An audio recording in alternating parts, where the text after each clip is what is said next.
Chapter 5 Success and Sadness. The tale of Peter Rabbit was a huge success, and the success of the book gave Beatrice confidence. She had found something she loved and was good at. Beatrice wanted to write more stories for children. But Beatrice wasn't sure that her publisher would be interested in new stories.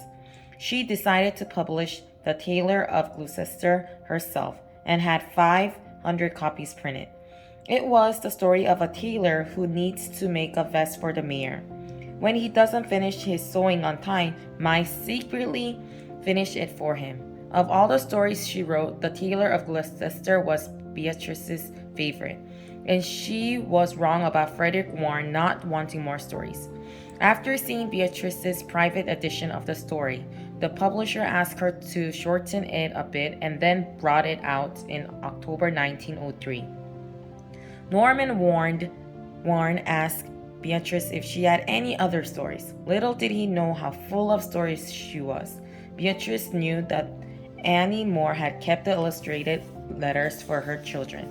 Beatrice asked Annie if she could borrow them. She would turn these letters into books too. The Tale of Squirrel Nutkin was also published in 1903. It was as popular as The Tale of Peter Rabbit. Letters from children around the country poured in. They loved Beatrice's characters. "May your bunnies and squirrels live forever," one child wrote. Beatrice had never been happier. She loved creating stories, and now they were finding their way out into the world. She also enjoyed working with Norman Warne. Beatrice trusted the Norman's advice, and Norman was impressed by Beatrice's talent and knowledge. The two became very close friends. Beatrice also loved spending time with the Warne family. Their home was very different than the Potters. Norman had lots of cousins, nephews, and nieces, and they all welcomed Beatrice into the family, especially Norman's sister Amelia, whom they called Millie.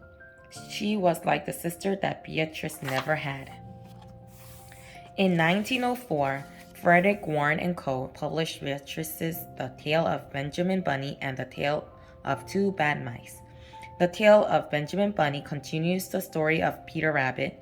Peter Rabbit and his cousin Benjamin returned to Mr. McGregor's garden to look for Peter's lost coat and shoes. And Beatrice used her two pet mice, Hunka Munka and Tom Thumb, as the models for the two naughty mice in the story. Beatrice was happier than she ever had been. Her friendship with Norman had grown into something deeper. They had fallen in love. In July 1905, Norman Warne proposed to her. Beatrice was almost 40 years old at the time. She knew her parents would not approve. They believed Beatrice should marry someone from a higher social class. Norman and his family were tradespeople, people who had to work for a living. But Beatrice and Norman loved each other, and Beatrice felt she had the right to make this decision herself. Beatrice's parents asked their daughter not to tell anyone of the engagement. They wanted Beatrice to join them on their vacation to Wales so that Beatrice could think about her decision. They were hoping Beatrice would change her mind after spending time away from Norman. Beatrice was not happy about the trip, but she agreed. She wore her engagement ring when she left for Wales. Beatrice was working on two more books at the time, The Tale of Mrs. Tiggy Winkle and The Tale of the Piggy and the Patty Pan. The character of Mrs. Tiggy Winkle was a hedgehog. She was based on the washerwoman at Dalkey's house in Scotland. The Tale of the Pie and the Patty Pan is the story of a tea party that Ribby the cat gives for Duchess the dog. Beatrice had been on vacation with her parents for just a few weeks when she received a letter from Millie Warne. The letter said that Norman was very ill. Beatrice wanted to return to London to be with him, but sadly, Norman died before she could make the trip. Beatrice was heartbroken. She had lost the only man she had ever loved.